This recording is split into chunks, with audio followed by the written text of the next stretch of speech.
Oh, whoops! Here I am. I was looking at my phone. Um, Blackball. I don't. Yeah, I don't think so on Rick. I've chatted with him a little on Instagram here and there. Should more. I should say what's up more because I do definitely miss having him around. I don't know if I mentioned this on the stream before, but Aaron's going to Philly in the spring, and so if my schedule allows, I'm going to go, and so hopefully he'd want to hang out, even if he's still not riding. But you know, it was fun when I went. We rode everywhere and did a fair bit of hanging out and having fun as well. So, what's up, Large Marge? What's up, Master of Disaster? Yeah. So, uh, the weather here has been absolutely horrible. I hope people outside Ohio are getting stuff a little better. Uh, 2 nights ago, we got a ton of snow, not a ton, but a decent amount of snow. Woke up, it was really pretty, and then it just rained all day. It warmed up enough to rain, just ruining everything. So yesterday was horrible. Today it was snowing, but it wasn't quite cold enough for it to stick. So it was just getting everything all wet, and it just sucked. I didn't want to go out in it again today. So yesterday I rode about, instead of doing my normal ride with my friends, I rode about 16 miles on the trainer with some climbing. And today I rode about 10 miles on the trainer just to move the legs and whatever. Today I watched some watched Dustin Klein's latest video. Yesterday I watched one of the GCN Plus documentaries. I've talked about this before, but I signed up for GCN Plus to be able to watch the racing, but they have really like the stuff that is on the GCN Plus is to me much better than the videos they make for the YouTube channel anymore. There's just some real cool, like the one I watched yesterday while I was riding was a guy riding his bike across Portugal. So it's just almost like a travel video, just really good. And I've watched a number of them. Some are on like certain pro cycling races or certain famous climbs. They're all done really well. But even if you're not into racing, some of them are just really good. But yeah, anyways, so that's kind of what I'll do. I'll pay a little attention to Zwift, and then on the top screen up here, I'll have like something secondary on. So I wasn't able to do that when I used to use my laptop to Zwift because that my laptop is like a Ultrabook and it wouldn't hook up to a second monitor. So it's nice to have the streaming computer down here, and when I do Zwift, have a couple options to keep me entertained: the game itself and a documentary. But yeah, what's up, Dylan? How's it going? Yeah, Blackball. So Rick basically said in the Discord that if you some of you might remember, but basically you can't ride a bike right now, and so to sit around and listen to people talk about bikes is depressing, which I totally understand. I feel like, yeah, I might disconnect from the community a little bit if I couldn't ride at all. But what's up, Muskrat? What's up, Raymond? How's it going? What's up, William LeBron? I was just looking at your photos on Facebook over the last couple of days from group ride you did.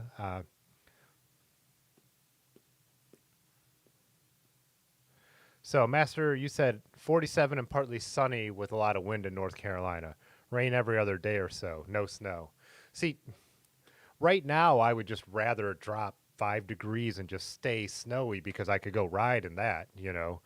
Um, this stuff, it's like mid 30s today, I think, and yesterday was like 40s, and yesterday was really bad. So it just would have been absolutely no fun to be out in it.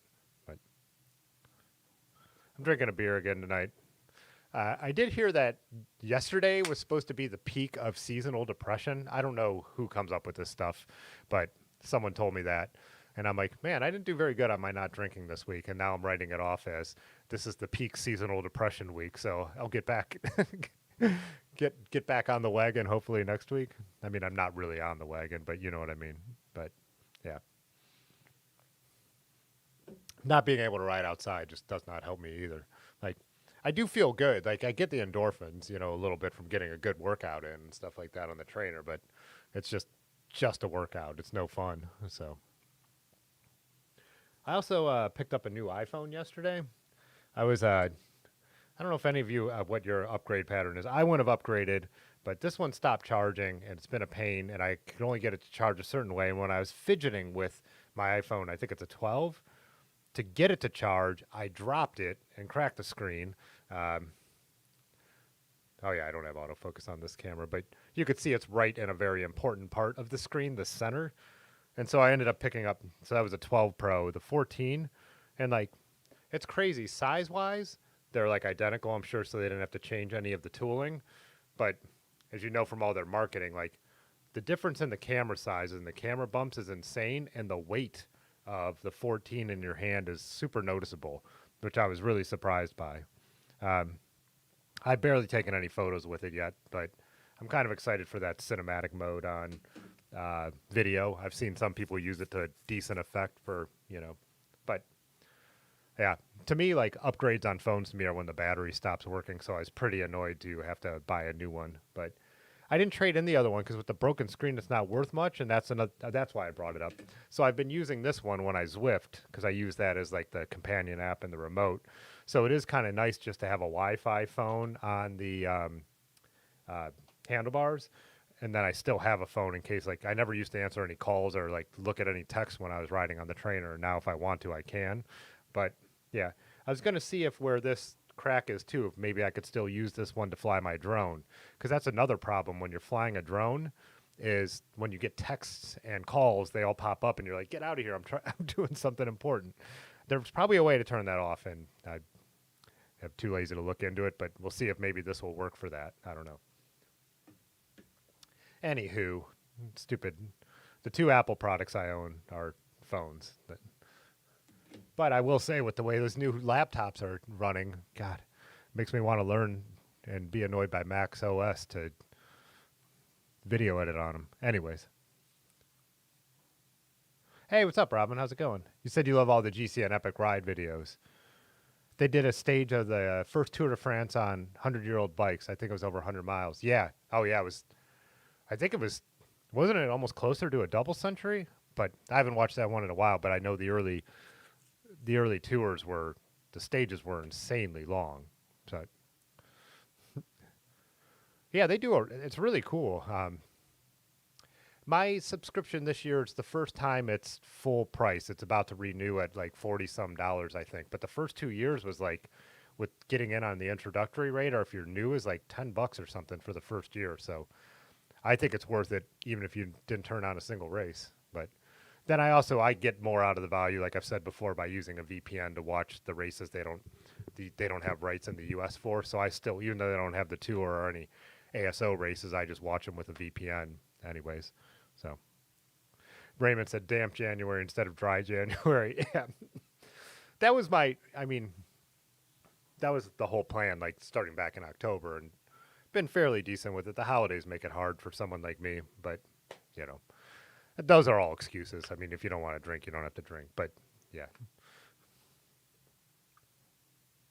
So this is it's the lens, Muskrat. You're asking what, I have some bokeh going on, what live stream camera I'm using. So this is the 5D Mark IV, the one I usually use, but the lens that I have on it, excuse me, is an f1.4. So the lens is has really good bokeh. I guess it's not supposed to be pronounced bokeh. I've learned lately that it actually is bokeh. It's a Japanese word. For anyone who doesn't, for the non-photography people here, it's the quality of the background blur is the bokeh, or bokeh as everyone actually says. But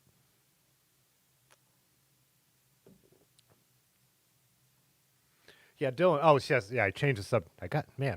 Everything just went wrong. I'm coughing. I got something in my eye. I'm probably coughing for the same reason. It's probably, this is, yeah, like you guys know, a 1920s basement. But Dylan said new Mac laptops are so darn good, maxed out for only 4K. So wild compared to a 10K computer you needed 8 years ago. The thing that's like blowing my mind is watching, oh my God, come on. Even the M1 Pro, Ultra, Max, whatever, like, are like editing faster. I have a $6,000 custom built computer that is only a year and a half old, and these Mac laptops are faster at video editing than that. It's unbelievable what they've done, what Mac has done with their chips now.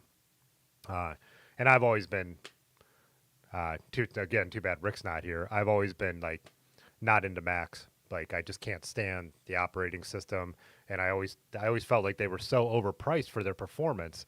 To get a Mac that did what like the PC when I bought the PC that like I'm running this stream off of, it's a Tower Dell. Like I think it was like a $2,400 machine. The Mac that like with the Intel chip that can compete with that would have been $7,000. Now the tables have completely turned. Like Mac is making their chips just so efficient that their laptops could run 3 monitors faster than my big workstation. Yeah, just like the early days of the stream, talking about this stuff. But yeah,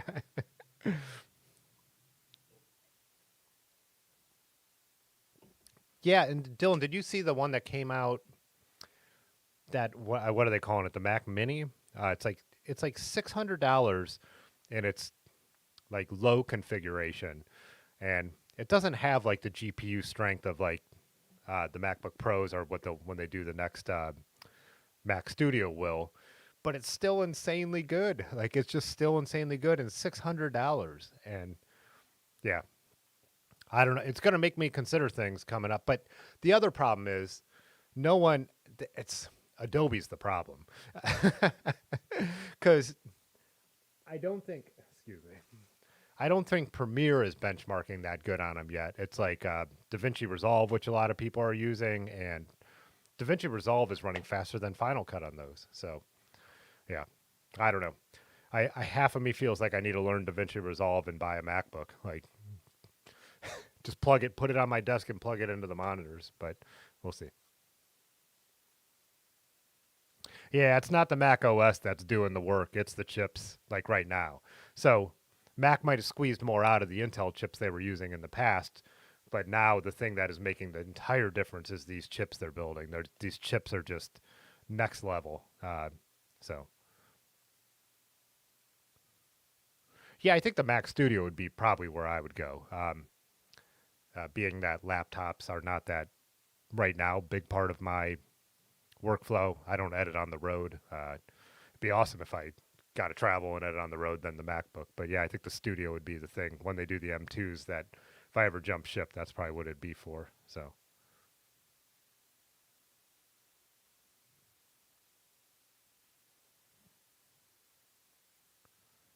how Blackball, you got the new Mac Studio, and they're saying like if you have like anything with the higher end M1 chips, the new M2s are great, but you don't need to upgrade. It's basically if you have a Mac with an Intel chip, then you might as well go for the new ones. But hey, what's up, Farley? Farley said your main PC was hand built in '09, was a monster compared to the PS4 at the time, but now, yeah.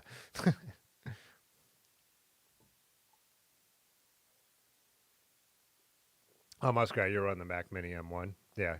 I just, being a lifelong Windows user, there might be some of you know this, like, Macs are really, really frustrating. And I'm sure, I know it goes the other way too, but it's just the hand holding and like all the stuff that goes on in the background. I've said it before, I've said it a million times.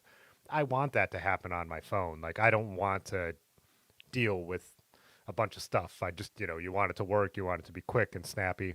Like, when it comes to my computer, just yeah, it's different. I don't mind being able to have knowledge about computers to use the computer, which is less and less. And I mean, you know, on Windows has been for a long time too.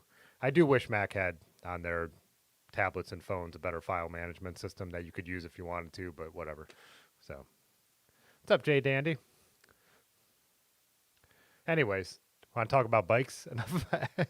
Like I said, this is like an early stream when I would just talk about photography and computers and whatever. But see ya. So yeah, I'm drinking a Stone Hazy IPA. Just saw someone else dropped a drink pick in there. Oh, Blackball's doing the drinking the non-alcoholic with the Sober Carpenter IPA.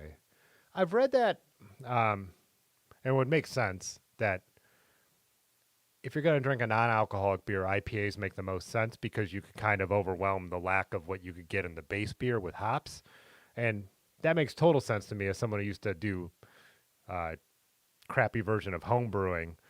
Me and my girlfriend at the time could brew decent IPAs because the hops were overwhelming the uh, average base beer we were brewing. Whereas when we tried to make lagers or wheat beers, we were like, nope, these aren't good. These aren't very drinkable.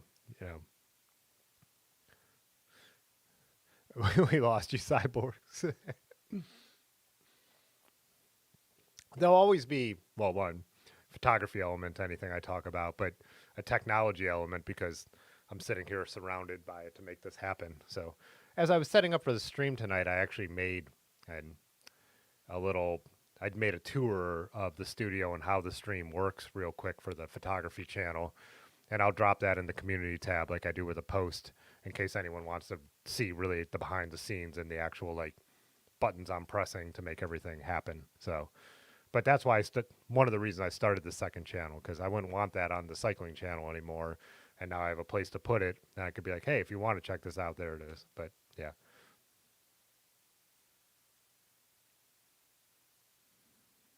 Hey, what's up, Farley said, I already said what's up, but Voodoo Ranger Juicy Haze IPA here. Too much function required to post a pic. Doing well enough here, y'all. Nice.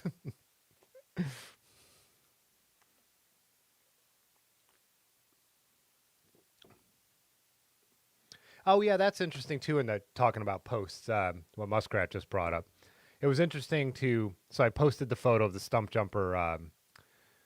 I tore it completely down except for the headset, uh, and I used some rubbing compound and wax on it to get it shiny again. Looks pretty good. I mean, obviously, like it is nice that like the nail polish you put on there has kept it from having. There was surface rust. Sorry, one thing at a time, Tim. But there was no rust in the bottom bracket shell either. And he said he always stored them indoors. He said he's annoyed by the scratches in general because he always babied them so much. But 35-year-old bike, that's fine. It's all part of the patina. But so posting the community post, and then I posted this photo to Instagram and Facebook. So to see the suggestions that people have said about building it up. So Muskrat just said would look good with original decals and a period group set. So yeah, I think I'm going to go with stuff that came in the box originally, like I was saying, because I'm keeping this bike now. The more I worked on it last night, I'm like, this is a cool bike, especially now that I know it's Tong, the tubing is high end Tong Prestige, if I say it right, Tonge Prestige, and all that kind of stuff. Yeah, it's just a cool bike. But yeah, I think since I already have this project going on, which is priority. This is a bike I want for touring and maybe some mountain biking. I'm not going to get carried away by. I don't need to put money into an old mountain bike right now. So building it up fairly. Period. Like in Muskrat, yeah, I'm sure I could find the decals on eBay. I found decals for Stumpjumpers, but I don't remember what year. This is an '89.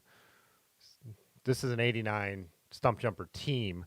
This has the old Specialized logo. And on a quick check, I didn't see it yet. I've seen plenty of Stumpjumper team Specialized of the more modern logo. So, but I do have a different idea. Also, I might do that in part, but I can't. I don't want. I don't want to. I talk about it until it's finalized. But there is another decal idea for this bike, which I'll talk about. I've also felt like leaving the. So I asked about the decals. Like he just said, I think I brought this up, but I posted in the Discord that when he bought this, he wasn't crazy about the colors. He was buying it because it was a nice bike. He didn't like the colorway, and he didn't like the decals, so he did take them off right away. Then I asked if there's a story behind the ones he put on there, and he said the head tube one is just some old Deadhead stuff. So I don't know if it's the way he said it, if that really is like a Grateful Dead thing, or if it's just like Deadhead, like he just meant like just some hippie shit, but yeah, I kind of like it as part of the patina. So I didn't take it off when I cleaned up the bike, and I don't know.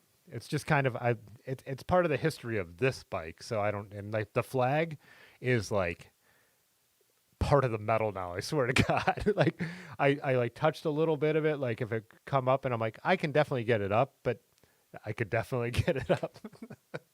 But yeah, I don't know. I just might leave both and still add to it. But yeah. Oh, William said to plug a link for the second channel. I can do that. Might as well do that. But If I have to search it. If I switch accounts, even on YouTube while I'm doing this, I think it could ruin the stream. YouTube's smart enough to even if I do that in the background, it'll mess things. It knows to switch me on both somehow. Huh, even Googling it, it puts it in this channel. Come on.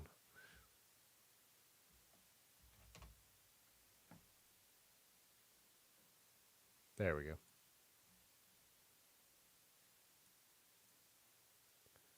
Why is it putting numbers after that? Well, doesn't matter. See what happens. Yeah, this is the photography channel if you're interested. Just started to try and keep up on it a little bit since January. I've just been sporadically posting since I started it.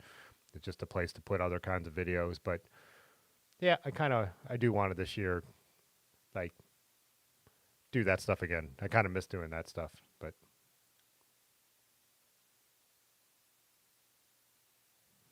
Muskrat said they seem to be hard to find with the shadow, maybe custom made. Yeah, I'll have to do some looking because I find it hard to believe someone isn't making them quality because I found decals for like the Barry Hoban and like I have decals. I always point to where I have stuff that you can't see, but I have decals for my Schwinn Peloton that those are actually original, NOS original on the sheet. But I have reproductions for a Barry Hoban and no one's heard of Barry Hoban's Falcon bicycles, right? I mean, only the nerdiest collectors. So I bet they're out there. But you're right. There's companies you could send them stuff and they'll make you exactly what you need in a decent quality. So,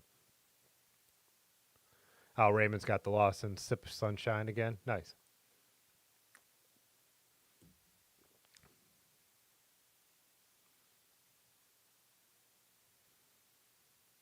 Oh, that's a good question. Master of Disaster said, need help deciding on all city bike, Galactic Stallion versus Space Horse. Is that what did they change is that a new name for the Cosmic Stallion or is that a typo? I honestly don't know.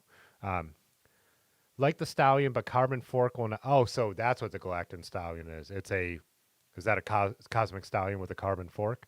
But will not support a front rack. Not sure I need the front rack space for credit card touring though. Um, the other big difference, if it's the same as the Cosmic Stallion, right, would be tire clearance because the Space Horse is what limited to something like 42s, like my Raleigh, I think. So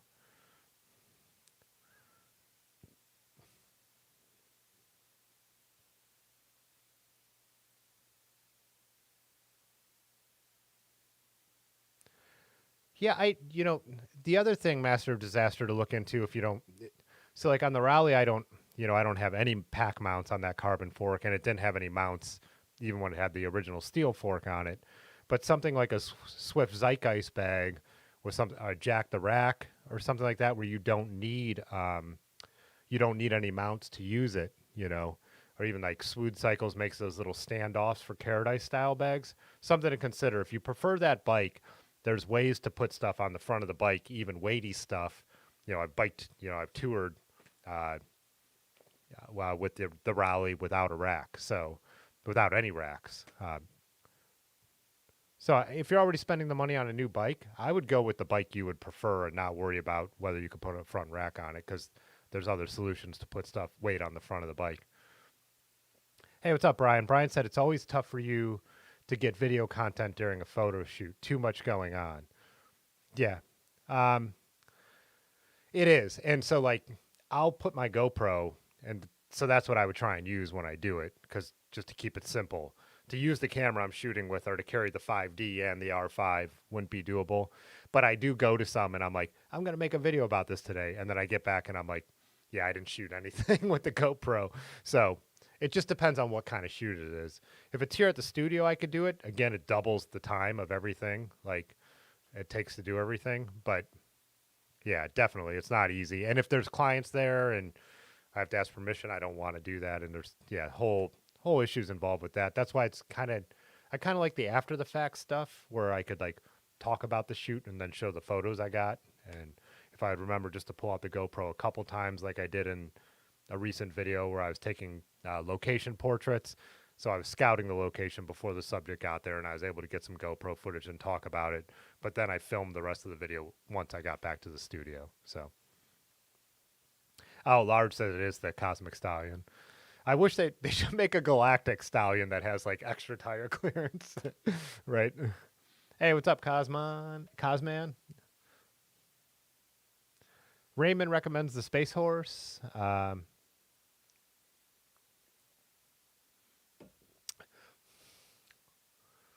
Muskrat said, "Oh, I saw it too." Muskrat said you saw an '80s Stumpjumper team poster on eBay for $126.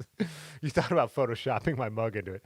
I saw it too, and I saw it like because I thought it'd be. I'm like, oh, I would buy this and put it here in the studio. And then I saw that price, and I was like, no way. There was a couple of them, and they were both really pricey, but.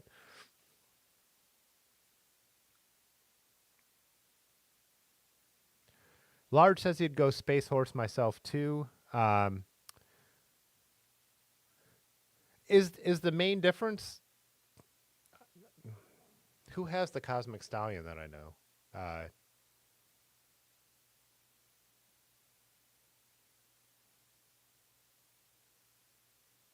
Yeah, I'm trying to. Yeah, is that what the main difference is? Just the tire clearance if the geos are the same?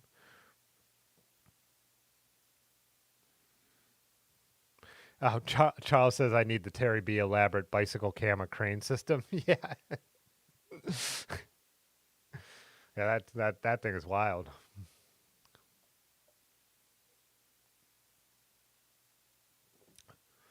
Large says get the Space Horse, put the extra money towards racks, bags, and gear. Oh, is the Cosmic Stallion that much expensive? Okay, Woody, Wintro, and Bergie have the Stallions. All right, let's pull one up.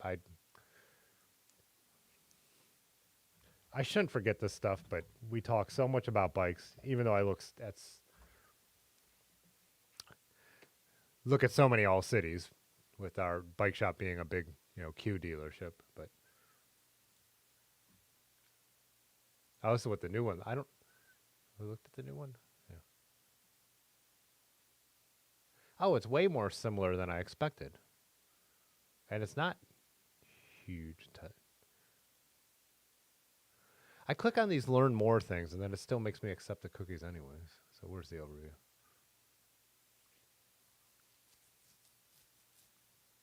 Oh, so is this like more of a racy version then? Oh, okay. I had this backwards. I was thinking of God, my brain. Large, what's your bike? The other way. Yours is the bike with the bigger clearance. So this is 700 by 42 or 650 by 46.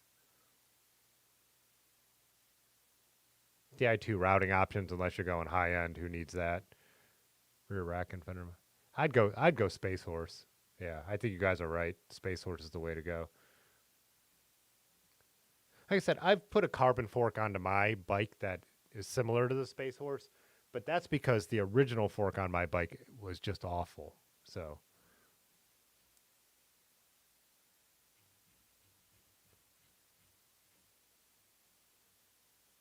let's see. Oh, Gorilla Monsoon is largest. He probably already said that, but I'm staring at the other computer screen.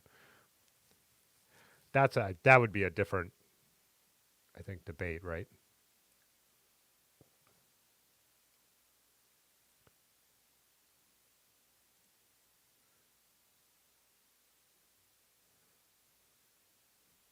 There's the Space Horse GRX.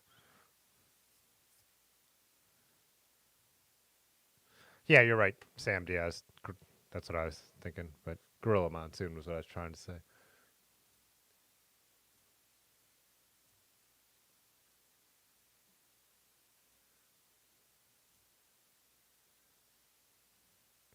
There we go. A 2x Gorilla or a 2x Space Horse. That's the bike. I know no one agrees with this take. 2x Space Horse with the GRX. That's my advice, but listen to the people in the comments because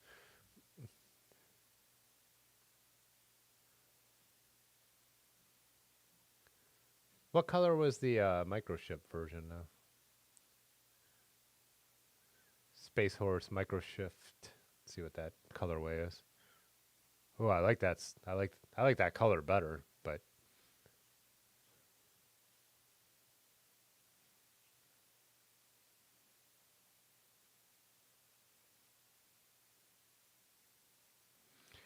you could add a carbon fork to a Space Horse if you ever wanted to, for sure. And then Charles said he saw some with the Surly Midnight Special with a carbon fork. Yeah, I've seen a couple. Yeah.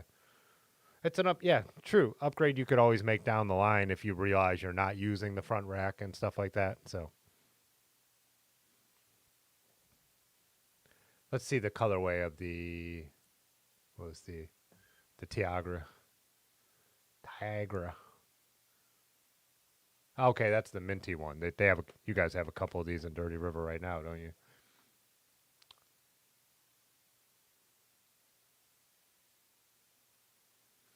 Modern shifting is so good. Like you could get that Tiagra and save whatever the difference in price is, and it would still be great, I'm sure.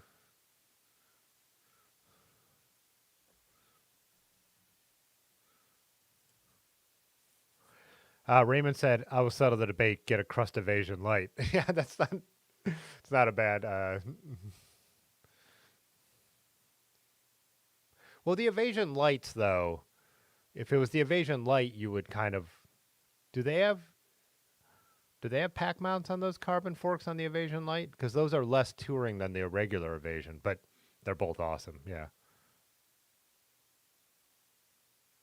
Yeah, Muskrat. They say that, or Otis, who my Raleigh Tamland 2 is from, the owner of Dirty River, has always said that the Space Horse is kind of uh, in the exact same vein as just a later version of the Tamland 2, kind of. Sam said he has Tiagra on a Space Horse. Love it. Yeah, I mean, modern Tiagra would be probably better than what 8 year ago Altegra, right?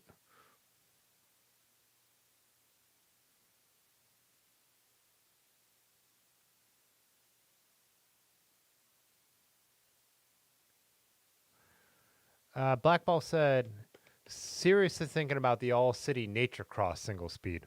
We have a friend Aaron's best friend has one of those. LBS can get you a deal on last year's complete. Anyone have any caveats with the eccentric bottom bracket? That's a term that I actually don't know. Like, I mean, I know that. I know the words. I don't know what I actually do not know what an eccentric bottom bracket is. And for anyone else who doesn't know, see if we just Google it.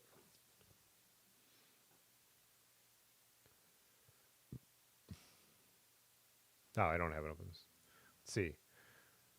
Eccentric BBs perform two functions, chain or belt tensioning, horizontal movement, bottom bracket height, vertical movement. Huh. Is this what we're talking about here? It looks like a bottom bracket.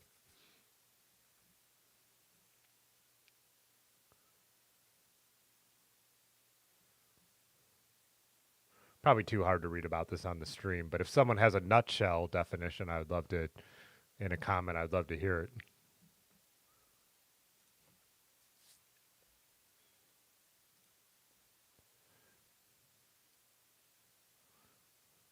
it. Charles says Tiagra is good blue collar gearing. Yeah. Oh, Muskrat, does Bike Insights not show the geo chart for anything past a certain date?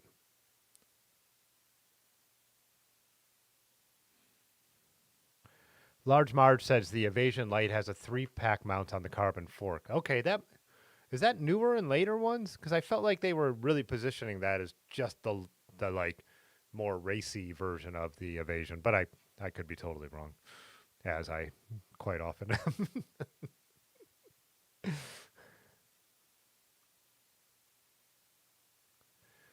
am. Large said about the eccentric bottom brackets.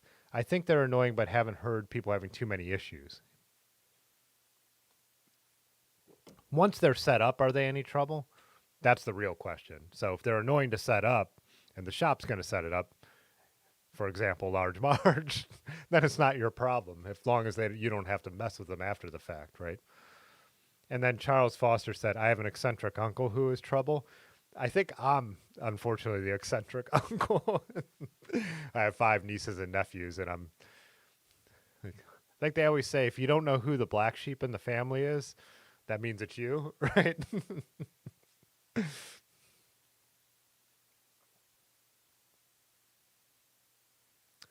Dylan said eccentric BB is usually used for tensioning single speed chain if you don't have sliding dropouts.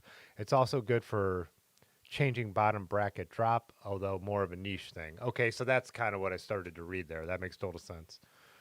The Nature Boy doesn't have sliding dropouts though. Because you could set that up geared also, couldn't you?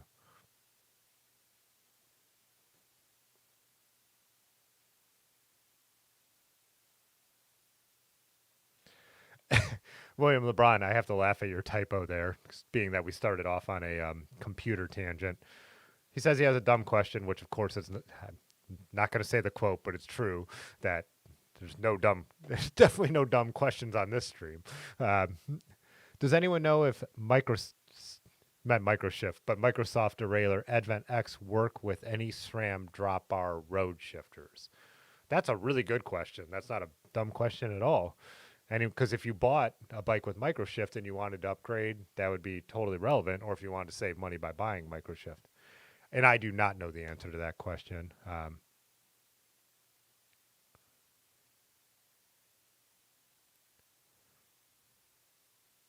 I feel like the spacing wouldn't be that different, but I know it would work. It's how well it would work. So I do have an answer. I bet it would work, but would it work perfectly? Because all the cable pull is in the shifters, right? So I think it would. So if you had, because the cable pull is in the shifter, so it's going to move the derailleur the amount of cable pull. So if you have like, yeah, I don't see why it'd be a problem, but someone else let me know if I'm missing something there. Because yeah, with the cable pull being in the lever, the derailleur should just move the amount that the shifter shifts it, right? I know there's a few caveats to that, like in some stuff, but in general, that's kind of something that you can do.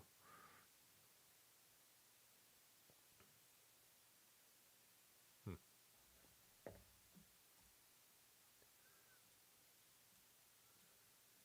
Clean up my tabs already.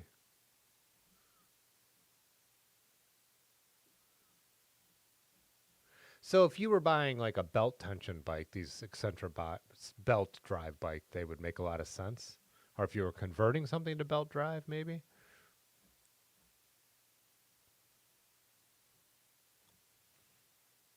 Oh, Large says microshift says no. Jay Dandy says I would say no. The pull ratio is different, but the pull comes from the lever, right? The cable pull comes from the lever. Hmm.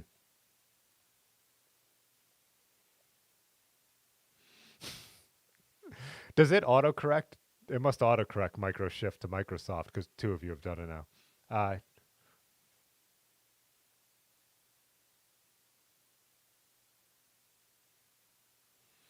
Uh, Master Disaster said I wrote a gunner as well. Carbon fork, electric shifting, and carbon fork and carbon, but was $5,000. It was beautiful green with silver drivetrain.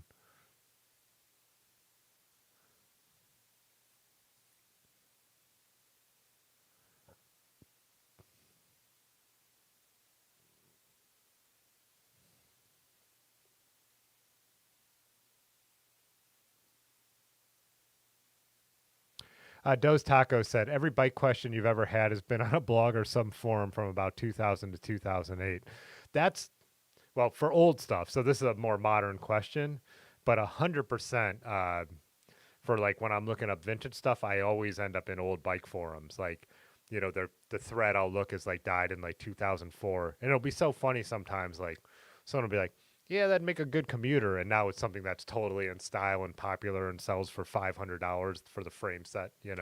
But I picked one of these up for $50 at the around the corner. Like, yeah, it'd make a fine commuter. That's how these forums always go. And I'm looking, I'm like, oh, that's the bike I just bought. That's going for like $300. I think the frame of the Stumpjumper is going for about $300 on average on eBay right now. But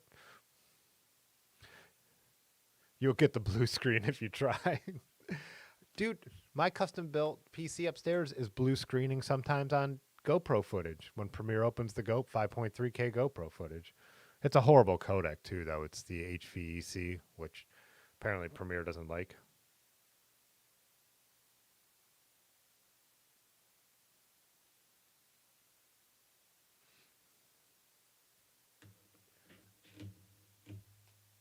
I should bother Dylan with all these questions when I do already actually, but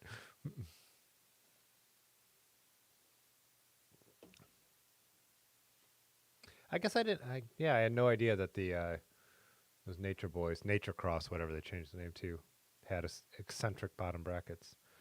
Accentric, like, like getting an espresso at the coffee bar.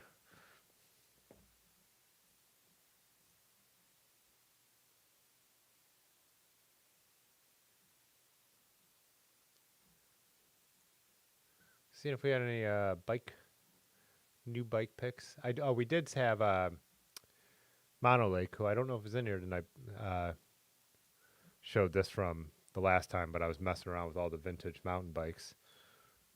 The Richie build, which I think they said they were waiting on parts that were delayed. How the Ascent, yeah, that Patrick also has one of these built up and built it up, I think, in a couple configurations, but.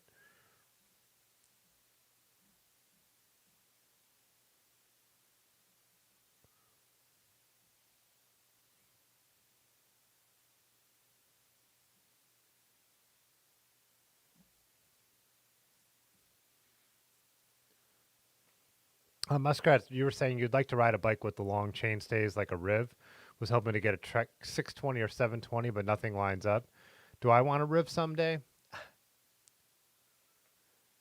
I like Rivs. I was kind of leaning in that direction when I ended up when just getting the rally from Otis, but yeah, I don't know. I Rivs are interesting because to me they're just like vintage bikes with more clearance, and so like I would, if I ever got a Riv, it'd be one of the unique ones. It wouldn't be one of their like more normal. I'm definitely not like the Rodini or like their more like normal ones because I'm like that Stumpjumper I just got is a modern like normal Riv, right? But yeah, so it'd have to be something like the really long ones. I'm trying to think of the one me and Dylan rode out at Higher Ground. One of the guys we met out there. Now I'm thinking of his Instagram screen name and not his real name. Doesn't matter. But we got to ride one of his that has like the super long ones. And I was like amazed because I just thought it was going to feel wild. I don't think Dylan probably got as good of an impression because the guy was like my height and he literally looked tiny on this bike. It was hilarious. He barely touched the pedals. But yeah, I thought it was going to be totally crazy and I actually really liked it. But I guess it's not something that, it's not like a goal for me. Like, I mean, I'm not like, man, I should get a Riv someday. Like, though I do, obviously like, I do like Grant and all his stuff, and I do like the Bridgestones. But yeah, I don't really have any bike goals right now. I feel like once this gunner is built up, I want to see how it handles the way I'm setting it up. But with that and the rally and some of the vintage stuff, and I'm kind of, and then my old road bikes, I'm kind of set. But after I always say that, like we built up the Marin on the stream. We were starting this time last year or a little later, and I'm like, yeah, I don't need anything else. And here we are building up a gunner and a Stumpjumper. So, yeah, horrible answer. Ask me about eccentric espressos. Yeah.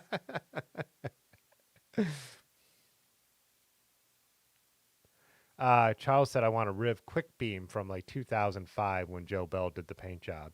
Is that kind of Riv's thing too? Like, because do they just kind of like have models for a while and however long, and then when they feel like it's run its course, they move on? Because they just discontinued the Susie Long bolts or whatever? So, oh, Dylan was saying, yeah, the Riv what Riv was that though? It was one of the really massive ones, like really, really long ones, but he said that thing was so big he had to stand up the entire time. I think you laughed. Dylan laughed the entire time when he rode it around. Why? That's one of those moments where it just like did I catch any footage of it? I think I'm so in the moment I didn't even like the GoPro that's constantly at my side that I make videos about when anything cool happens. I think I literally was just watching this, enjoying it, and did not like film any of it, which I should have, obviously.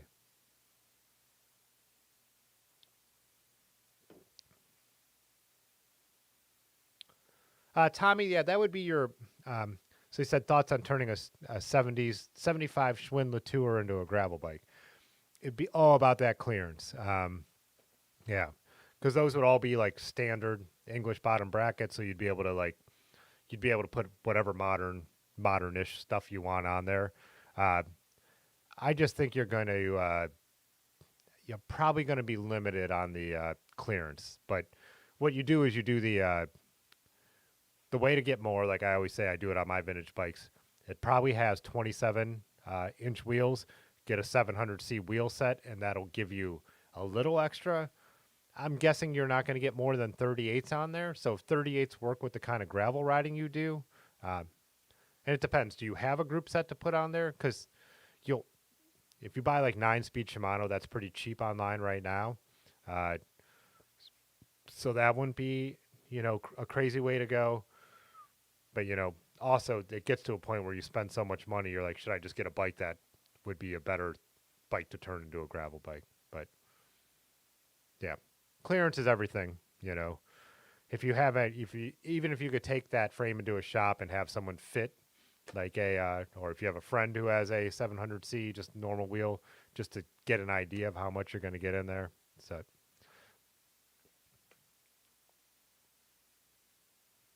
oh, Dylan said that was the Riv Atlantis we were riding. Thought it was a 27.5 wheel set because the bike looked so big for scale, but it was actually a 29. Yeah. Did I? I wonder if I have a picture of that bike because, like I said, I should have got video, but why am I logged out of Flickr? Come on.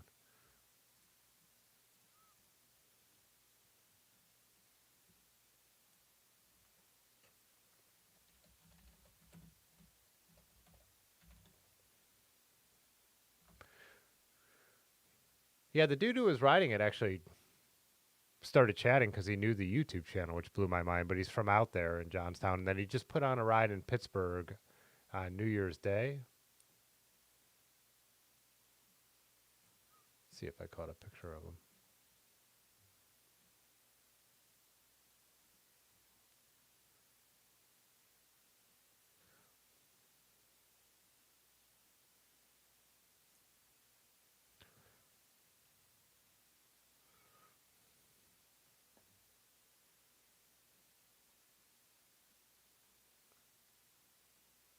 I'll show some higher ground photos while we see if it's on any of them. This is that cool road bike crust they had there in get out of my face. Hope Cyclery in Johnstown that put on the event.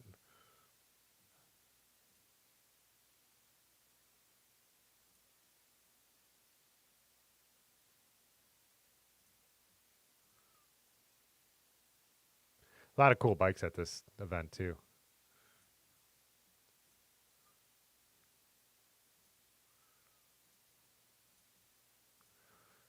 Ah, look who it is. Old PPP jumping in here. Charles asked would I like an internal geared bike like a roll-off or a pinion. No, not really my cup of tea. People who have them love them, but I think they make sense for like I'm not a commuter, you know what I mean? I live here, so it's like for me, and I have a floor drain. Like it's not hard for me to wash and like take care of my bikes. I think those make so much sense for commuters or people who do like super long tours, like which I don't right now. Like obviously everything could change, but oh, there's the Atlantis. It's in the background. That's the one we were riding, I believe.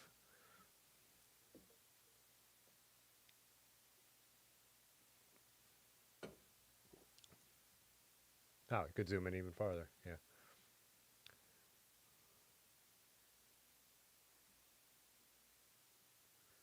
That's what we got. Dylan's bike at the time. I don't know. Those were guys who were very racy looking. Their bikes there. My bike, and then that Atlantis that we rode after around. We rode it around that afternoon after the ride.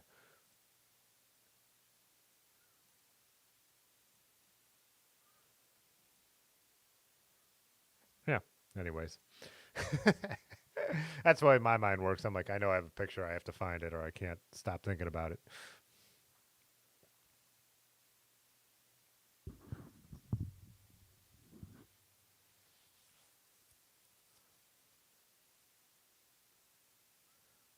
Yeah, and Chris, where you are, it would make a lot of sense too, right? To have something like that.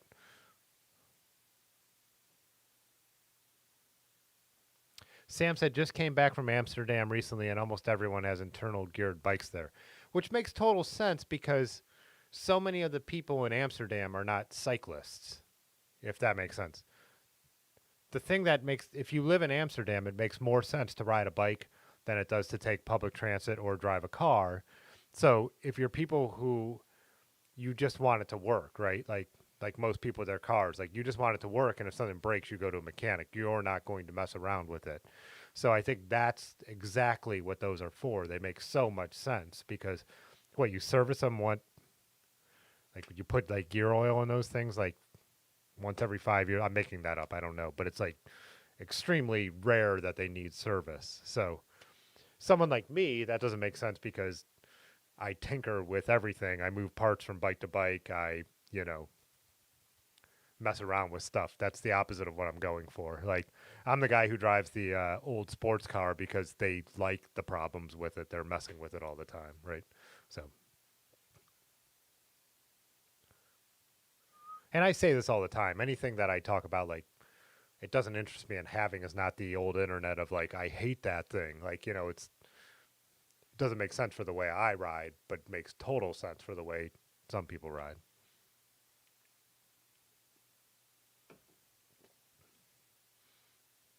Sand, snow, and I really want a belt drive pinion. Yeah, yeah, there's a dude who shows there's a dude in Akron with one, and I've seen it. It's pretty cool. But yeah, a system that totally makes sense.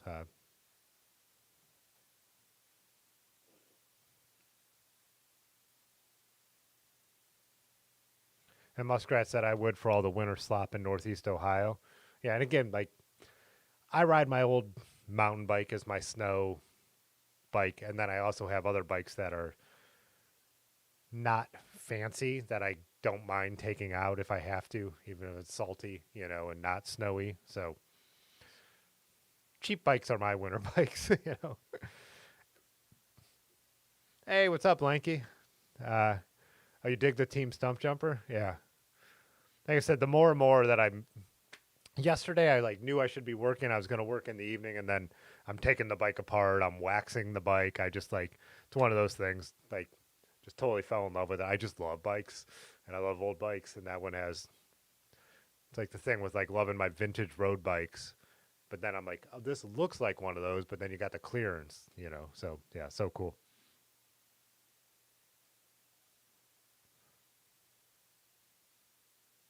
Oh yeah, Charles Muskrat lives up here, like right by me. We see each other on the trails, but multiple times a year. So yeah, it's snowing right now. I think it was snowing when I came down here to start streaming. So I'm hoping that enough snicks sticks and I could get a snow ride in. Uh, I wanted to share this. This band, I've used them in my videos before. Sent me a song for a snow video, and I totally want to use it. But I've been listening to this band all day. Actually, they're great. They're cyclists. That's how they found the channel. But check them out, Common Birds. I used them in the first year we went to Nutmeg. I They sent me a song to use, and I used it for that. Uh, but I know bands don't want to be compared, but the guitar player really reminds me of the guitar player who just died last year from Mazzy Star, and his sound does. And yeah, really cool band from Colorado who found us. They jump in the live stream sometimes too and chat. So yeah, so I'm like, They sent me this song a few days ago. They're like, "Hey, use this in one of your videos if you want." And I'm like, "Oh, I love it." And they're like, "Well, it's like about snow and stuff like that." And I'm like, now I'm like, I need a snow ride so I could use this song. Like, I've already got like in my head like slow mo video of like snow riding and all that. You're right, Muskrat. That's true. I'm just lucky that I have a this space with a floor drain in my heated basement. So yeah, it's way easier way easier for me to maintain bikes than most people. Because I can't remember, was that Chris actually that asked in the Discord? Someone asked in the Discord how they clean their bikes in the winter, like how they spray them down and they do the shower thing and all that. And I'm lucky. My shower is actually here in the basement because my apartment is not traditional. It's built into the studio. I rent out the apartments here, so my shower is in the back corner, like where you and I have steps into the basement. My situation is perfect for bikes. Like so, I could bring my bikes in a back door directly down into the basement, and there's a shower back there. But I don't use the shower. I when I built the shower, I we put in a nozzle for a hose, so I can attach a hose there, bring the bike over to the floor drain, and I kind of built like a. You probably some of you watch the videos have probably seen it. That's what I'm doing. I used old light stands just to have a secondary bike stand that I could hose the bikes off over the floor drain. So yeah, super lucky. Now I put a fan back there too, so after I wipe them down, I could have some air flowing through here. But yeah, Pudgy, everyone, you're you're like number 15 on the list of people asking about renting the apartments. Mark, who lives on, so I own two buildings. They're connected, two row house buildings, and my first floor studio is one space, but they're two different apartments. Mark, who lives on the one side, well, this side, the old we call it the old side, has been there since before even the guy I bought it from. So he's not going anywhere. And then I rented the other side to a friend, and he's been in there for 5 years, and they both seem like lifers. So it's unlikely ever, or when someone dies, we'd be like at that level. Punchy says I asked you like 5 years ago, and I'm a moderator. Jeff was definitely been has been in there since before I started streaming. Yeah,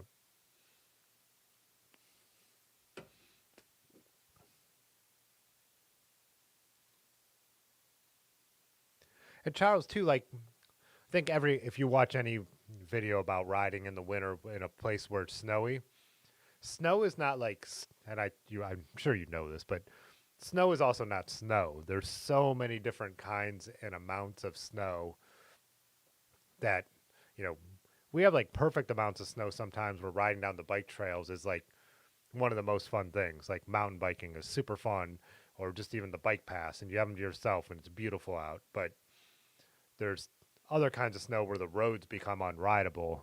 You'll hear people call it brown sugar, where the cars get all over and it packs down, but it's a kind of snow that snow slides on the snow. So no matter what kind of bike you have, you know, it's a situation where fat bikes would probably do okay. But like even like on my studded tire, like 2.1s or what are they, 2.3s, like it does no good because it's like super loose gravel. It doesn't matter. Like the gravel's sliding on the gravel. The traction on your tires doesn't make any difference in some situations. So yeah,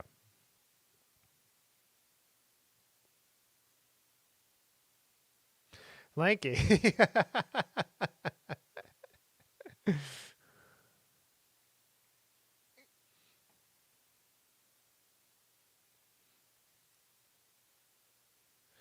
Only runs a cyclist. Yeah, just kick everybody out. Kick good tenants out. Hey, you guys got to go. This is only for cyclists. Set up the futon in the bike shop. I did build a well, talked about this before, Dimitri. Hi, what's up? I did build a bed actually back behind where I like built the shower and like a little guest bedroom. Used to be where the cats stuff was. That I don't have cats anymore, so I kind of built a little bed. Have you? Well, you've actually stayed in it, Pudgy. Yeah, Pudgy has. Hugh, very famously during a live stream has. Yeah, my buddy Eric when he's in town from Boston a couple weeks ago around the holidays. But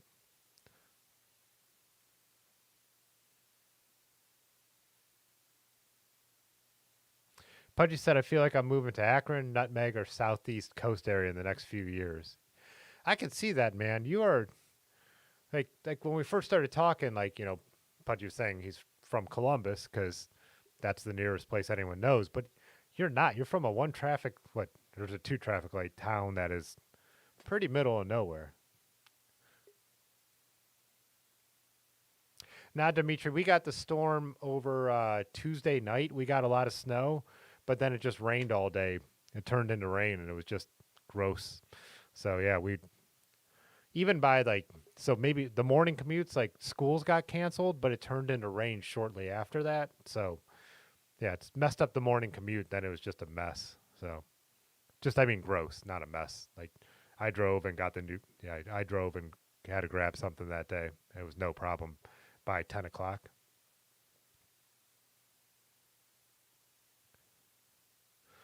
Charles said, "Well, we all like everyone up here laughs, and I think it's stupid to laugh. But when like the South, like the Carolinas or Georgia, gets snow and everything gets shut down, and people are sled riding, and you could see the grass, and we're all like, that shuts everything down. But again, why would why would Georgia be heavily invested into snowplows for something that happens once in a great while? So, I mean, you do laugh at it and you do kind of mock it, but when people like blow it out of proportion, it's like, yeah, it's Georgia. You know, they're not going to be loaded up on stuff to deal with this. They don't need 10,000 salt trucks like we do. Here it's like the National Guard comes to life. I see the lights flashing outside the studio all day today as it turned back into snow. We're like pre-treating the roads with brine, if it's going to snow overnight. We have the infrastructure built up for it.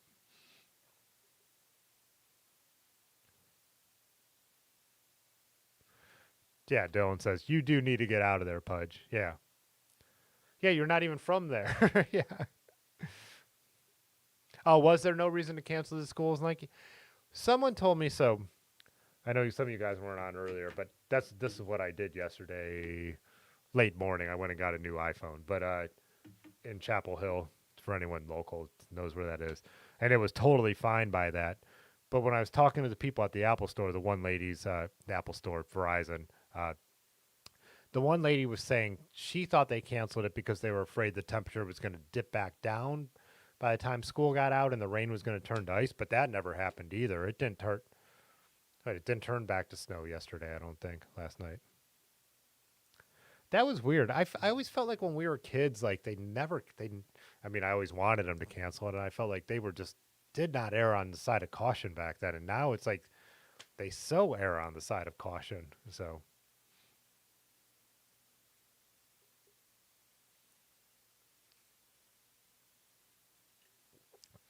a lot of people who consider moving to Akron end up moving to Cleveland, which Cleveland's just a bigger city. If you want more of an urban center and you want to be able to get to good restaurants and there's also the lake. Uh, I totally understand, but Akron's benefits are the smaller.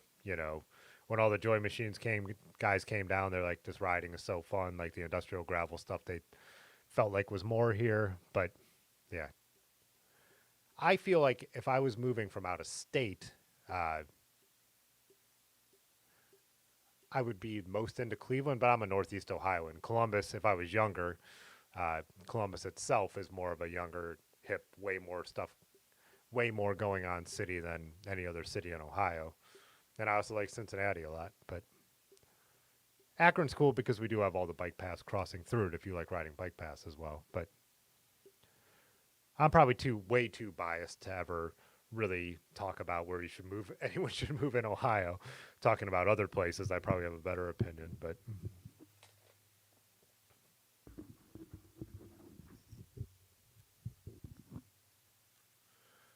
Pudgy says they cancel delay school down there for fog. Yeah.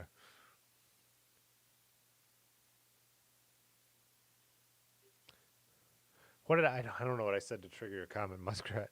The friendliest mall of them all. Oh, Summit Mall? Was that their slogan or something?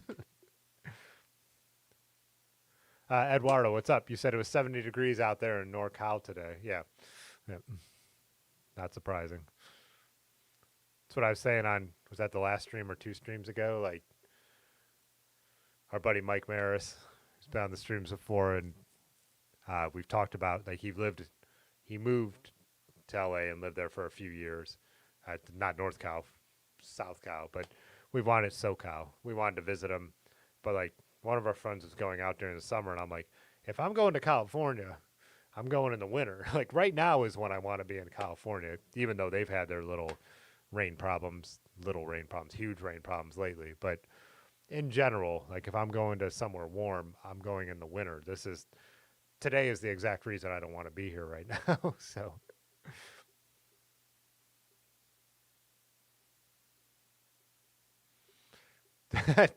like you said, kids are soft these days. Had to ride my stump jumper to school in the snow uphill both ways. Yeah. Well, I think a big part of it is that so many parents, and yeah, and you do it too, like drive their kids to school. So I think a lot of the decisions are rightfully so by putting a bunch of people in their cars. Like you either walked or rode the bus, like, in the 80s, like, and the buses could handle the snow around here. And the plows put priority on plowing the bus routes. Like that was what happened. Revere like never canceled. Like I lived in the suburbs and like country suburbs out to where our high school was. It was countryish, like not compared to like where ours is from Garrettsville, but you know the plows hit all the main roads, which were windy country roads, and the bus picked you up and took you to school. Like it had to be like we got closed for temperature more than actual snow. It would like be so cold that they didn't want people waiting out at the bus stop. But yeah, that's the way it was. Now when I I'm out riding my bike in the line of cars outside of school. That that didn't exist. There weren't lines of cars waiting to pick up kids when we were growing up. Your parents didn't pick you up from school. Like you got on the bus or you walked. Like I think you had to walk if it was within a mile and a half. That was what the Ohio rules were back then. Mile and a half you walked, and if not, you got a bus. So, anyways, um, I know I've become the cranky old man. My nickname to all my young professional friends is Grandpa, so it's no surprise.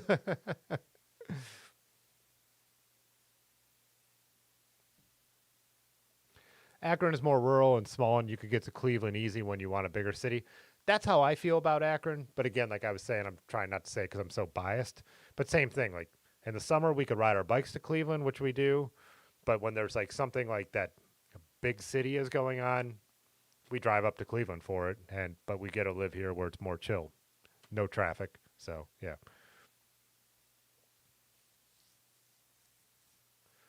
Dylan said, I feel like Ohio is the Portland of the Midwest right now with cool people and affordable living. Yeah, and that's the main thing about it, especially Northeast Ohio. I mean, there's gentrification in Columbus, and there's some going on in Cleveland. Akron doesn't have any. So, but still, most places in Ohio are super affordable. You have to be moving into the one hip neighborhood of Cincinnati or Columbus or Cleveland to like, actually have like high urban prices, which are still compared to California or New York or San Francisco or yeah, even cities not on the coast, you know.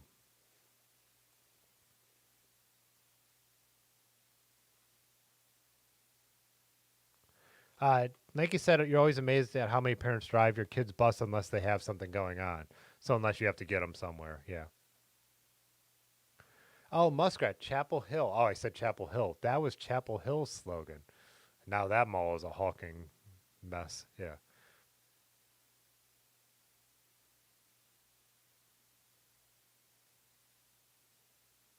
Dimitri said, so near Toronto, or in Toronto, yeah, in Toronto. Here, all the public transit buses get stuck on a steep hill, decades, and they still haven't figured it out.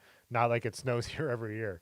Yeah, which is crazy because Akron is super steep. I guess the Howard Street, which parallels our main street here, which doesn't have the bridge. Main Street has a big bridge over the Little Cuyahoga Valley. Howard runs parallel and goes into the Little Cuyahoga Valley. I guess that was the steepest streetcar hill in the country before San Francisco put in their streetcars. And yeah, they just plow it. So yeah, and Pudgy was from Maine. You're saying your school wasn't canceled up there, but yeah, we're all getting old and cranky, and the kids that we're talking about now are gonna be saying something similar about their kids. So I don't.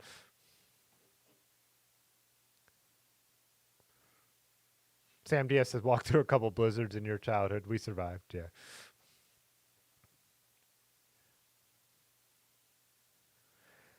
Oh, Dylan said my young professional friends are actually called Yo Pros. Get with it.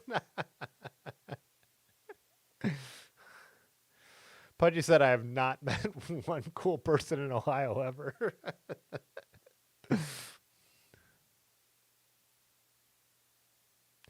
Hey, what's up, Blau and Grana? I'm sure I probably didn't get that right. Said Ola from Valencia, Spain. Do I speak Spanish, Italian, German, French, and do I play soccer?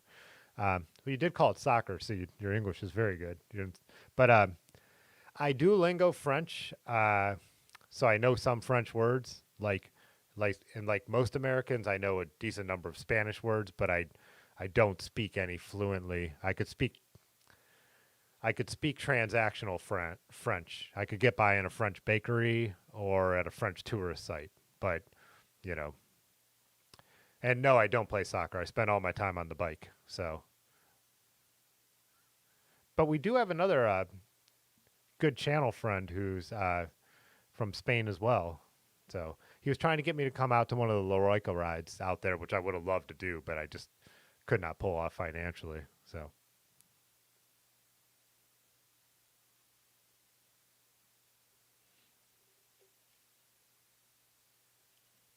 I actually played soccer only till I was about maybe 8 or 10 years old. Like I was never team sports were never my thing. I grew up in a neighborhood that had a bunch of kids and we played on our own. So organized sports had never really been my thing. And we played everything. We'd play soccer, we'd play American football, we'd play basketball, but all in driveways and backyards.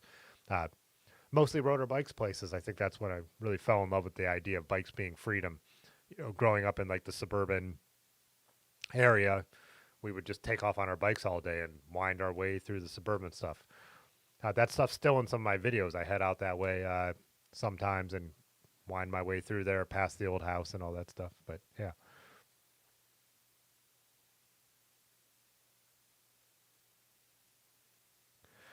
Muskrat said everyone who likes parks and bikes that visit from out of town say Akron and Cleveland have the best trails and parks.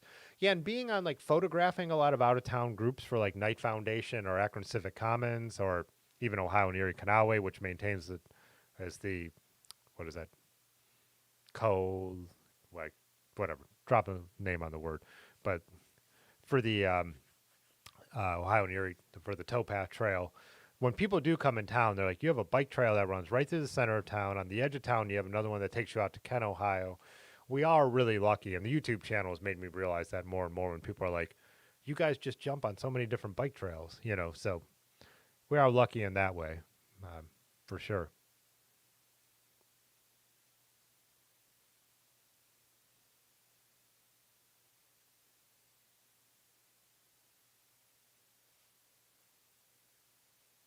Balancing bike boat in life said every generation considers themselves smarter than the generation that came before and wiser than the one after them. For sure. Yeah. That's always just the way it's going to be, right? I mean, and things change like, you'd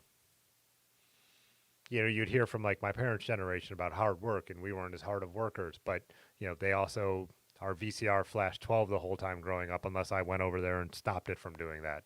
My parents were never going to figure that out. I still, when go to pick up new iPhones, I go with them to make sure they don't get confused or scammed into some stupid thing and get something they don't need. So, yeah.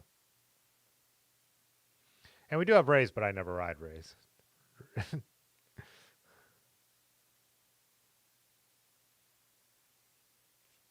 What time we got? How long have I been rambling? It's about 10? Yeah. Probably do about probably do about 10, 15 more minutes. I didn't plan to be on too late tonight. That's why I made no plan. I'm like, we could just have a rambling conversation about whatever, and that has 100% happened, right? Oh, we do have to show this picture. Large just dropped though.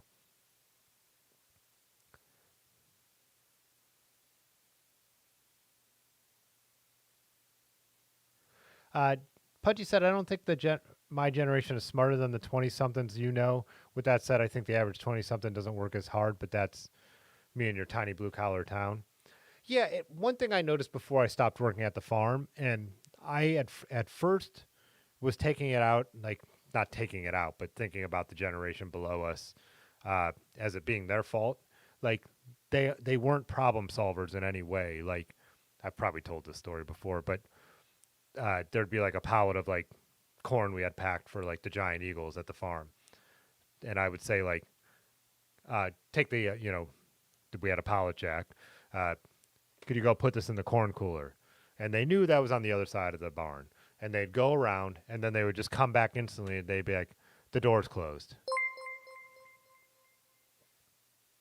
Blau and Grana subscribed to the channel. Thanks, Blau and Grana.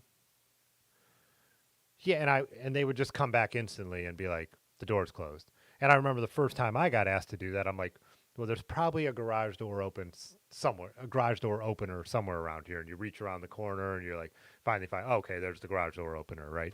And if you couldn't find it, then you went back and asked for help. Like, to me, it was like, you don't ask for help. That's kind of how we grew up. You like, try and figure it out. And then if you can't, you ask for help. And like, they didn't. But then I had posted something about that on Facebook years ago. And a couple people who were teachers had told me, this generation has been like told they're not allowed to do anything without permission. You know what I mean? They didn't run just to the playground or out to the streets after school. They had like organized sports, and that's still going on. Like they have organized everything. And so it's like we have created a generation and generations now of like they're not problem solvers in a certain way. I think when it comes to technology and stuff like that, they can be genius. But when it comes to just like, how to use a shovel, you don't have to ask that question. Look at it, like put it in the ground type stuff, because they've never been allowed to. Like, am I allowed to dig? They have to ask that question first. Whatever. Same old rant. Like, stop. But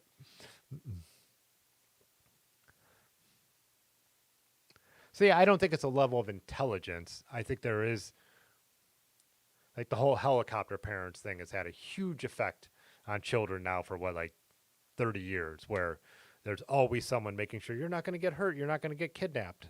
All this media stuff and all this media that's made every kid feel like they can't do anything without being told, which I think is really bad for democracy, and I think is really bad for a lot of things. But whatever. Again, I'm just going into grandpa mode.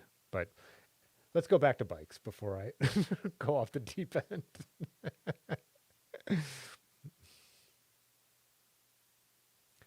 Large was saying this is a sneak peek at Asmaragus's new bike, Maris's new bike. So he had a custom head tube made for the midnight special. And also, I was in the shop the other day, so I did get to see that he has custom decals on the midnight special as well. This is going to be a cool build. We'll have to have him bring it by the stream, or one thing we've been talking about forever is doing like, people have commented on this, like bike profiles on the people I ride with, all of us, that all of you guys too. We should do that. We were doing that for a while. We should get back to that. That was on the streams. It's pretty fun.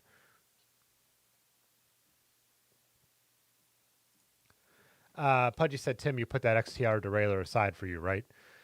Yes. Like I literally thought of that today, and I'm like, this needs to go in Pudgy's box. But I have not checked yet. I put the parts that were in that immediate vicinity. I haven't sorted everything, so we need to make sure that I have all the stuff you'll need. But it does have the back plate, the derailleur, and then yeah.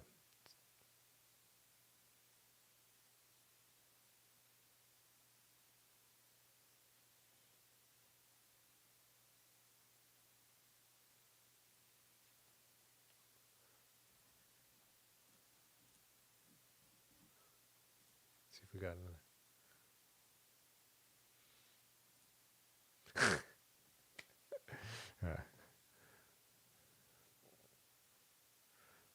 As an electrician, you've never used a broom, or why one should.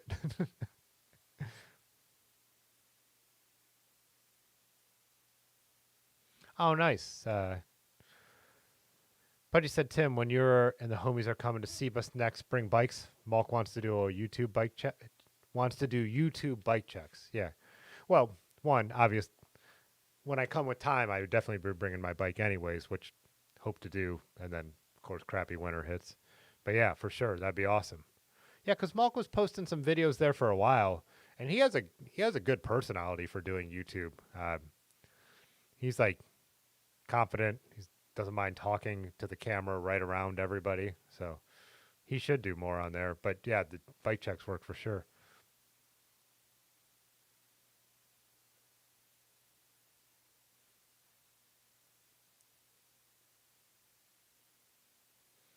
Cridler, what's up? Cridler said, dude, that parts bin is a huge come up. Tons of good mountain bike, all terrain bike components for years to come in there.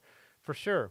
It's interesting because chatting through the YouTube comments with someone who was like, don't put the original stuff back on there, put like more modern stuff. And I'm like, well, I have those bikes. Like I've done the Neo Retro conversion. So for now, that's what I was just saying to Lanky. Like with the Stumpjumper, I think I might just go fairly original. And then I could, I'll start to decide if I want to upgrade it, maybe sell something else for, but yeah, I think going fairly original right off the bat because there's a lot of good stuff in there.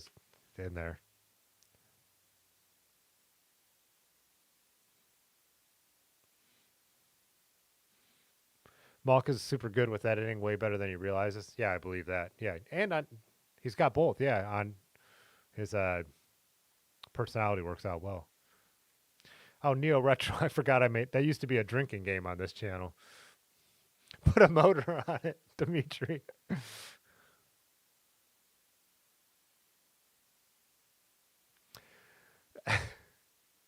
Muskrat said, bike question. Has anyone ever run over a largest animal drunk? Was the animal drunk or were you drunk?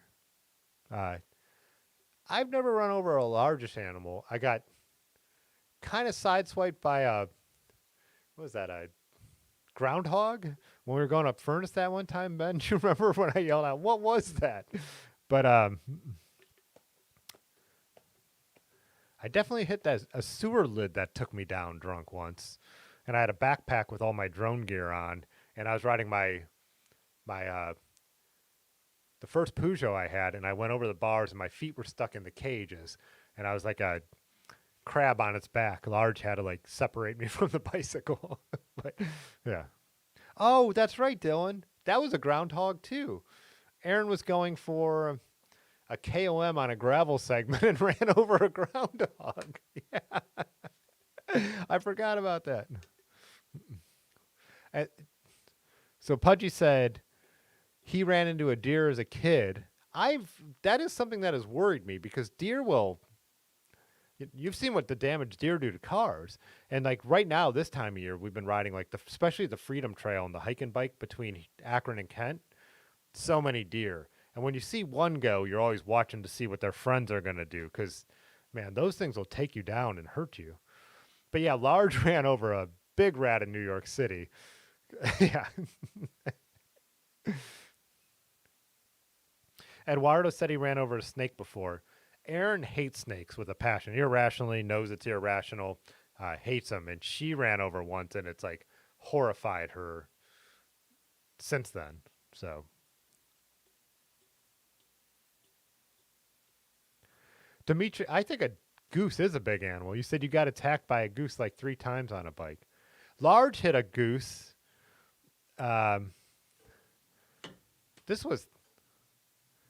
This when you were still mostly riding your single speeds, right?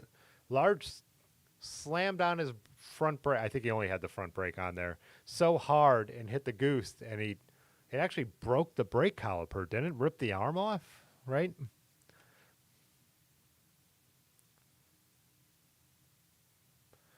Chris said ran over a skunk and it sucked because he was sober in California. Jay Danny said he's done the groundhog. They're all buzzed. Yeah, groundhogs. Yeah, they do just kind of. They just once they're on a darting line, I don't think they're going to stop. I have a friend, and this is just a dude who was like commuting at Kent, that place my first truck hybrid got stolen from. But he got attacked by the black squirrels at Kent while riding his bike and knocked him off his bike, like 3 of them. Yeah. Muskrat said he ran over a big-ass possum and a baby groundhog. Huh. Pudgy said he got a squirrel stuck in a spoke, tossed it ahead of him, and it ran off.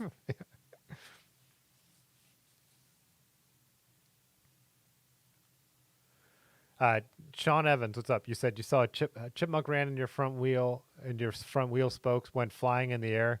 Your wife said she saw it run off after, so that was a relief. I like thinking of that because they're so like hyped up on like nerves that it probably ran off and died around the corner. Not to ruin it for you, but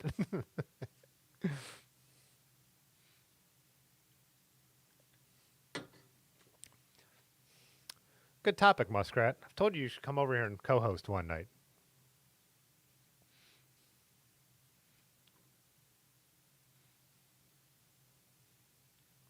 Well, Lanky did a video. Lanky actually did a video, and we actually talked about this on the stream after Lanky did his video about animal attacks. So, on the bike.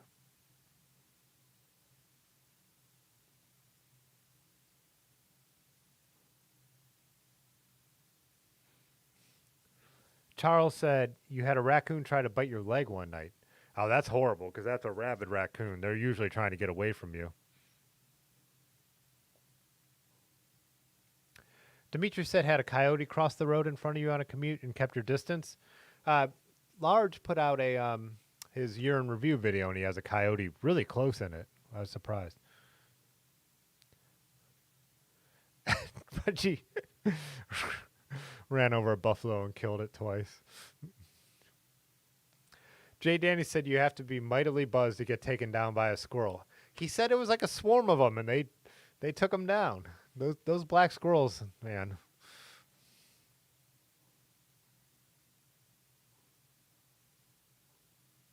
Oh, Crither, you almost hit a coyote the other night.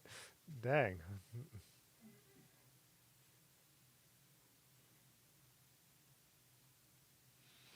Muskrat, you will when you get off crack. Eduardo said he runs into a lot of coyotes. I've seen coyotes out and about, usually when hiking. Very rarely, though. Even all the years I worked on a farm, hear them howling like crazy. Seen some foxes, but foxes and coyotes you don't usually want to be near people. They're usually pretty, wow. Crither said 10 inches or so. Yeah. Where we live in like an urban environment surrounded, where there's a national park between Cleveland and Akron that runs the length of the river, the wildlife is pretty skittish, but, you know.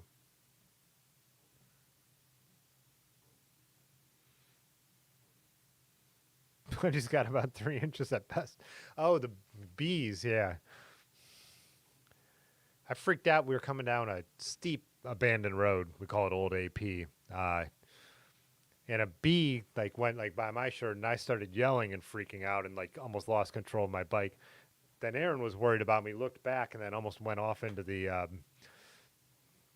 over the ravine edge. So bees have done a lot of damage on the bikes over the years. Tons of coyotes there in San Francisco. Huh, interesting.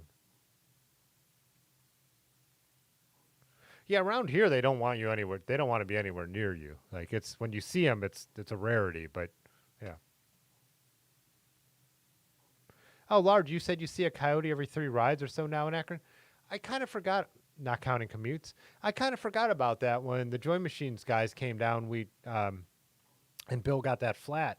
We were fixing his flat right by Missing Falls, the old BF Goodrich factory, and a coyote went jogging along the steam pipes on the other side of the canal. And I was like, so that makes sense. I was like, wow, a coyote in downtown Akron. And here we're not really closing in so much on the, where, say the 80s, where, the suburbs were getting built in the 50s through the 80s up into like what would have been woods or farms. That hasn't been going on here for a while. So you wouldn't feel like they're getting encroached on and pushed somewhere as much anymore, but who knows? Really, coyotes in Golden Gate Park. Huh. I would just never would have guessed that. But then again, I never thought I'd see one in downtown Akron. Black rat snakes, ever see them? They're up to 6 feet long. No. I've seen small, Sean Evans, yeah. Small, I see snakes on the towpath sunning themselves. Definitely, usually smaller ones, though. Huh. Eduardo said coyotes in the Bay Area are really used to people so they don't mind getting close to them. I guess that's the difference around here. They're still more skittish, but apparently some are probably getting the same way, like the ones in Akron.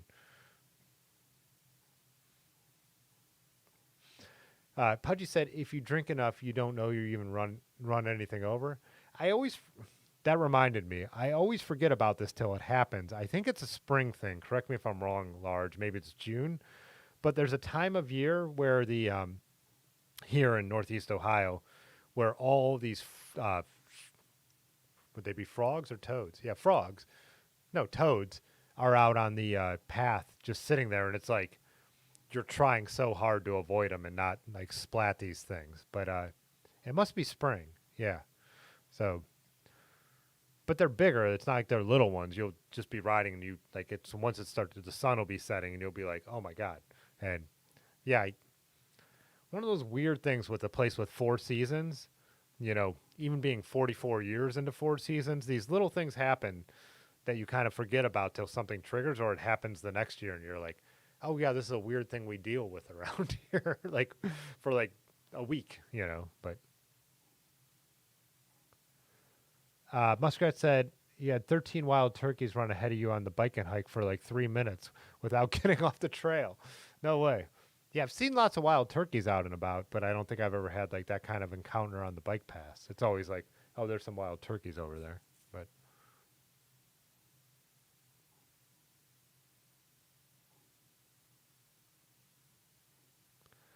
Pudgy said, down in South Carolina where your folks live, the frogs on the roads got so bad they would cause car accidents because they'd get so slick with frog guts.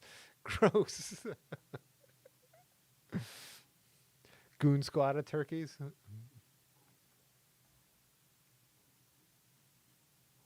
Yeah, it's one thing I've read about. I had a friend who moved to, was that Texas? Don't quote me on that. But one thing uh, maybe someone in the stream will know, but a place where there's tarantulas out on the roads and like everything. I was like, oh man, I don't know if I could deal with that. I could deal with running over some toads, but muskrats seen aliens on the Freedom Trail. Crither, would you recommend Ohio to visit for cycling?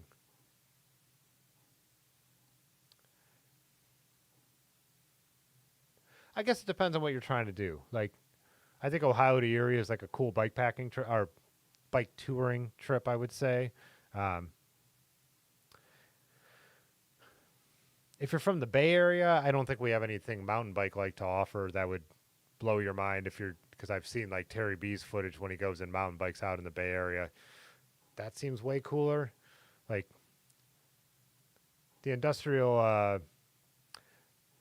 gravel stuff around here is cool, but you have to know it to like really go on good rides like that. So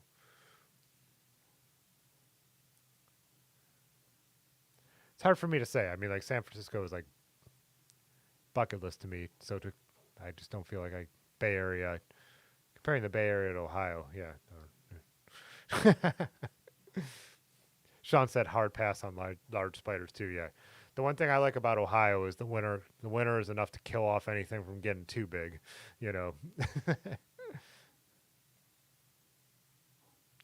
Pudgy said, I'm not saying I try to hit Canadian geese, but if I did, they'd have it coming. I feel the same way. Like Canadian geese suck. They just, especially around here, like Summit Lake where we ride over that wooden boardwalk, they're dumb. They're dumb. They go the wrong directions. Like, what would the other Ohioans in the chat say? Would you, because we're probably 50% Ohioans.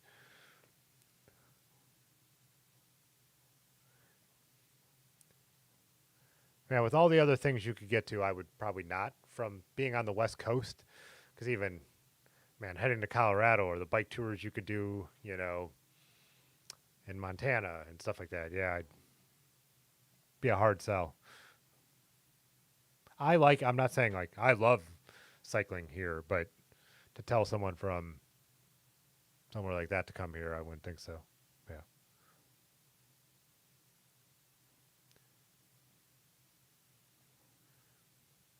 I'm going to try and wind it up, but these comments are so good. I know as soon as I say, let's wind it up, that the good comment's going to come through. But yeah, hopefully tomorrow will be a day to get a good snow ride in and like maybe a snow vid out of. Pudgy, we were talking about him at the beginning. Like, I've chatted with him a little bit on Instagram, but yeah, still not riding. So yeah, no Urbanowski. Good one, Muskrat. Yeah. So hopefully that got, like I said, some stuff in the works for both channels, but should be free on Tuesday. So hopefully we'll chat live on Tuesday, come up with a little more of a plan, maybe even a guest. Been working on a couple of those, but yeah, let's wrap it up for tonight before some hilarious animal story comes in and then I don't get to bed. All right. Peace, everyone. Thanks as always. Okay. On your YouTube. Okay, bye. All right. Okay, Yeah. this time. Fitzwater photo.